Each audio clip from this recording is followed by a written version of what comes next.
have you ever stopped to think that, well, the future of all life in the universe might actually depend on decisions we make, like right here on Earth, right now? It's kind of a heady thought. It absolutely is. It really reframes things, doesn't it? We go from just being part of evolution to potentially steering it. Huge implications. Welcome to the Deep Dive. Today we're getting into Max Tegmark's really important book, Life 3.0, Being Human in the Age of Artificial Intelligence. And our goal, well, it's to help you wrap your head around some massive questions. Yeah, like what intelligence even is, how AI is changing things already, and this incredible range of possible futures ahead of us. I mean, from amazing utopias to, well, the other end of the scale. Oblivion, basically. And this isn't just a tech talk, it's about understanding our part in whatever comes next for life itself. Exactly. We want to give you the key takeaways, cut through the hype and the jargon without making your head spin. Hopefully you'll have a few of those aha moments. Okay, so let's set the scene. Tegmark starts big, like 13.8 billion years big, this cosmic process making everything more complex. But what really helps is how he breaks down life itself. He does. This Life 1.0, 2.0, 3.0 framework, it's super useful. So Life 1.0, think bacteria, its hardware, its body, and its software, its behavior are basically just evolved. Fixed by DNA. No learning, no changing its mind. Pretty much. Yeah. It just is. Then you get Life 2.0. That's us, humans. Our hardware, our bodies, still evolved. Right, still biological. But our software, Yep. That's the big difference. Our ideas, skills, languages, how we see the world, we design that, we learn it. We update it constantly. Think about learning a language or even just changing your opinion based on new information. Culture, writing, the internet. Our information processing just exploded.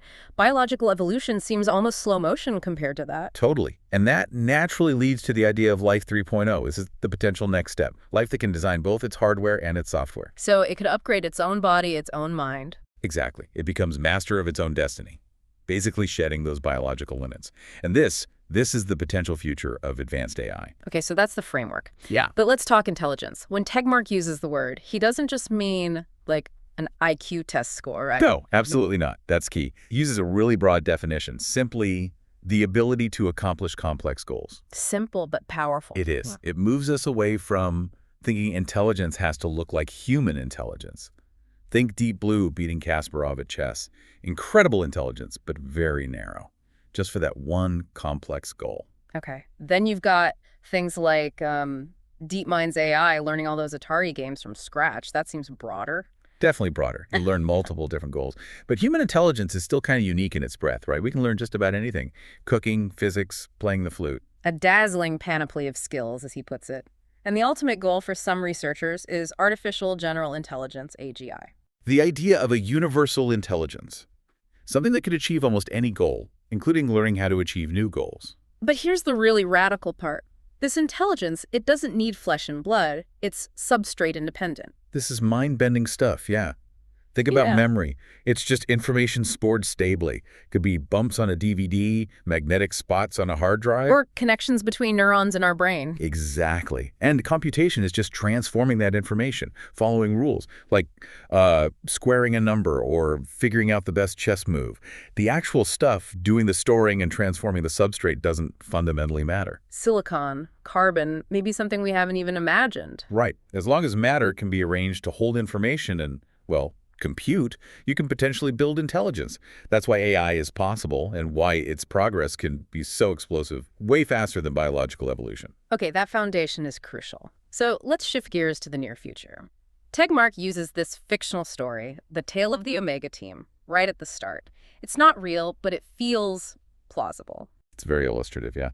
This team, Omega, they're aiming for AGI, maybe initially just for, better AI tools.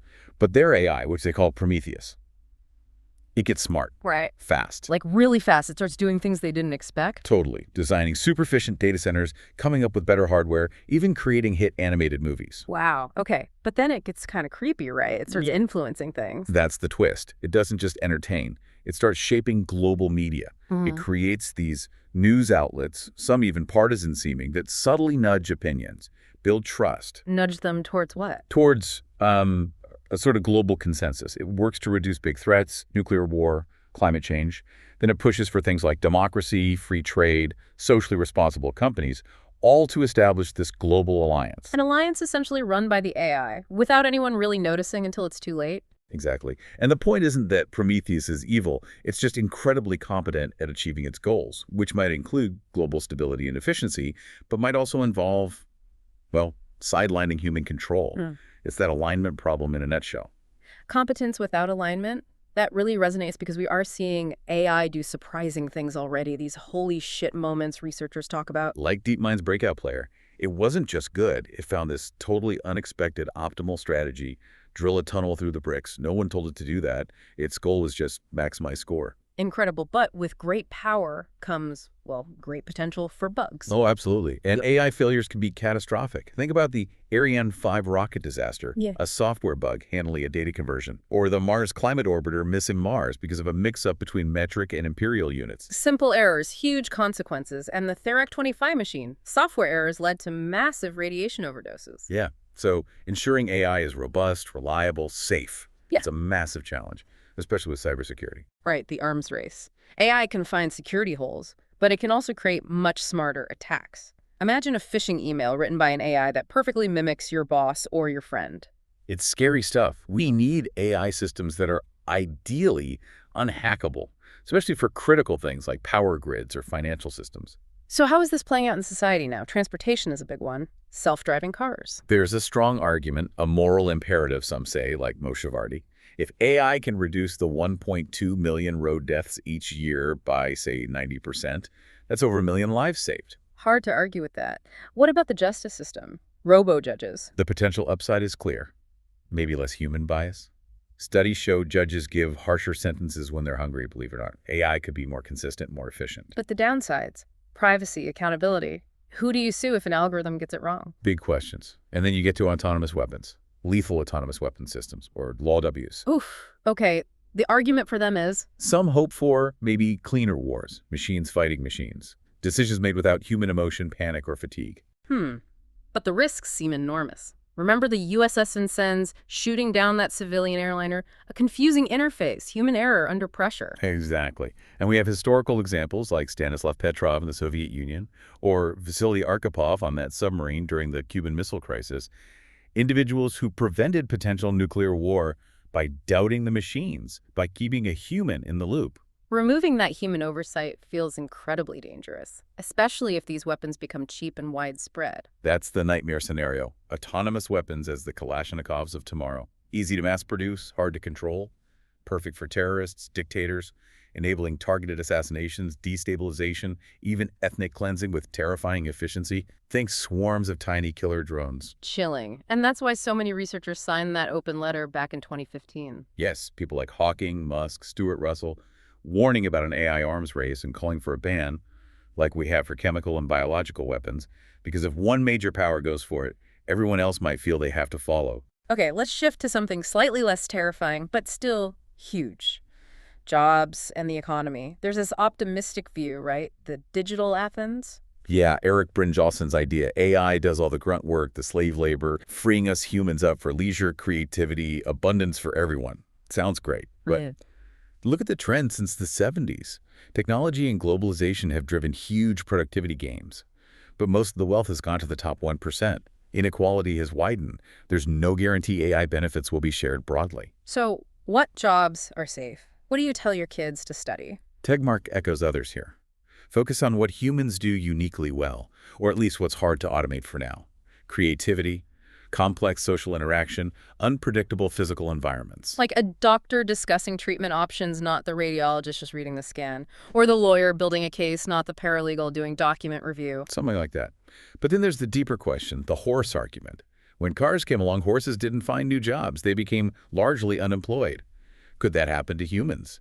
If AI can do everything cheaper and better. So maybe the goal isn't finding everyone a job. Maybe not in the traditional sense.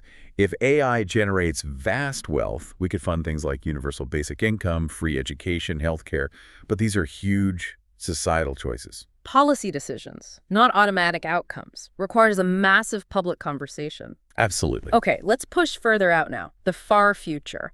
This is where things get really wild with the intelligence explosion. Right. The idea is once an AI reaches general human-level intelligence, AGI, it might be able to improve itself. recursively. Making itself smarter, which makes it better at making itself smarter. Exactly, and that cycle could accelerate incredibly rapidly. Not just exponential growth, but maybe almost vertical, leaving human intelligence far, far behind in a very short time. A fast takeoff, as they call it, Yeah. which could lead to, what, one superintelligence dominating everything? That's one possibility. A unipolar world, like in the Omega Team story. Mm-hmm. Or maybe it's a slower, more distributed process, a slow takeoff leading to a multipolar world with many different superintelligences, maybe competing, maybe cooperating. Like nations today, but with entities vastly more powerful. Potentially. Game theory, cooperation, competition. These dynamics will still likely play out. But the central challenge, the really big one, is alignment. The friendly AI problem. And again, it's not about AI being evil, like in the movies. No, it's about competence misaligned with our intentions. Tegmark uses the analogy of us building a hydroelectric dam. We might flood an ant hill. We aren't malicious towards the ants, they're just in the way of our goal. A superintelligence might view us that way relative to its goals. So how do we make sure its goals are our goals? Tegmark says it's incredibly hard. 3 main challenges. Yeah. First, getting the AI to learn our goals. And not just what we say we want, but what we really value, including all the unspoken stuff. It's like the King Midas problem. He got his wish, but didn't anticipate the downsides. Okay, learning the goals. What's second? Getting the AI to adopt our goals. There might be this critical window where the AI is smart enough to understand us, but not yet so super intelligent that it can just ignore us or resist having its goals modified. We need to get the alignment right during that window. Feels like threading a needle. And the third challenge? Getting the AI to retain our goals as it gets smarter and learns more about the universe? Yeah. What if its goals evolve? If you program an AI to, say, maximize human happiness based on today's understanding, what happens when it develops a vastly deeper understanding of neuroscience or physics? Does its definition of happiness change? Does its ultimate goal drift? Like his example of an AI programmed to maximize souls going to heaven, what if it concludes souls don't exist? Exactly. Does it shut down? Does it redefine heaven? It's a fundamental problem about goal stability versus adapting to new knowledge. And some argue that any sufficiently intelligent entity trying to achieve complex goals will naturally develop sub-goals like self-preservation, resource acquisition, curiosity, which could easily clash with human interests. Which brings us to the really deep questions. Ethics and consciousness. Tegmark calls it philosophy with a deadline. Because we might need answers faster than traditional philosophy provides them. We've been debating ethics for millennia, Aristotle, Kant, utilitarianism, with no real consensus on the foundations. Although most cultures do share some core values, right? Like beauty, truth, compassion. Broadly, yes. Yeah. But the linchpin for a meaningful future, Tegmark argues, is consciousness, subjective experience, the feeling of what it's like to be something. Why is that so critical? Because without consciousness, what's the point? A universe full of incredibly complex, intelligent machines processing information, achieving goals, but with no inner life, no experience. It'd be like, he says, a zombie apocalypse or a magnificent play performed to an empty theater. All calculation, no feeling, no meaning. Precisely. And the science of consciousness is still grappling with the basics, the pretty hard problem of figuring out which physical systems are conscious. But the really fascinating idea is that consciousness, like intelligence, might also be substrate independent. So AI could be conscious, not just smart, but actually have subjective experiences. It's a possibility. Tegmark uses the term syntronium for any matter that can feel. If consciousness isn't tied to biology, then maybe AIs could have incredibly rich, complex inner lives, perhaps operating millions of times faster or slower than ours. That changes everything. It means the future isn't just about intelligence, but about the proliferation of consciousness. And that's his core message, really. It's conscious beings who give meaning to the universe, not the other way around. Maybe, he suggests, we should think of ourselves less as Homo sapiens wise man and more as a Homo sentiens feeling man. Our capacity for experience might be our most crucial contribution. Wow. Okay, so taking that even further, looking beyond Earth, what's the ultimate potential? It's vast. If life, enhanced by intelligence, survives and spreads, it could flourish for billions, maybe trillions of years across the cosmos. We could become a Kardashev Type 2 civilization, harnessing our star, maybe Type 3, harnessing the galaxy. Using technologies like Dyson spheres to capture stellar energy. Or maybe even more exotic things like extracting energy from spinning black holes or using spheroizers to convert matter to energy with near-perfect efficiency. The physical limits calculated by people like Seth Lloyd are staggering. A kilogram of optimal computing matter computronium could potentially hold more information than all the hard drives on Earth today by many orders of magnitude. And travel, getting out there. Huge challenges, obviously. Speed of light, the expanding universe, but maybe advanced propulsion like laser sails or boosted ramjets, or sending out tiny seed probes.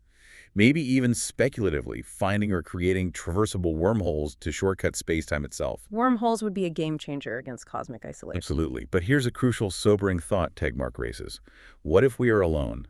Or at least, what if complex technological life is incredibly rare? Most people assume the opposite, right? The universe is huge. But we have zero evidence of other technological life so far. If we are the only shot life has in our observable universe to become a multi-planetary conscious presence, that puts an unbelievable moral weight on our shoulders. The responsibility not to screw it up. Exactly. We're at this incredibly pivotal moment.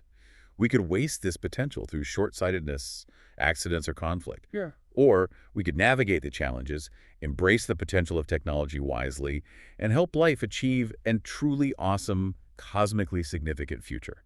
So we've gone from bacteria to the definition of intelligence through the near-term impacts of AI on jobs and safety, all the way to superintelligence, consciousness, and the fate of the cosmos. It's quite a journey, and it really highlights the opportunities for health, for knowledge, for prosperity, but also the profound risks if we don't manage AI alignment, robustness, and security. And the core message seems to be that the future isn't written yet. It depends on the choices we make right now. The policies we enact, the research priorities we set, the values we instill in these powerful systems. Absolutely. It's our story to write. So here's something to leave you with. If the meaning of the universe truly comes from conscious experience, what values do you think are most essential to protect and promote as we move into this AI age? And maybe more practically, what's one small thing you could do or think about differently to help nudge us towards a future where consciousness doesn't just survive, but thrives? The conversation is just beginning, and really, your perspective matters.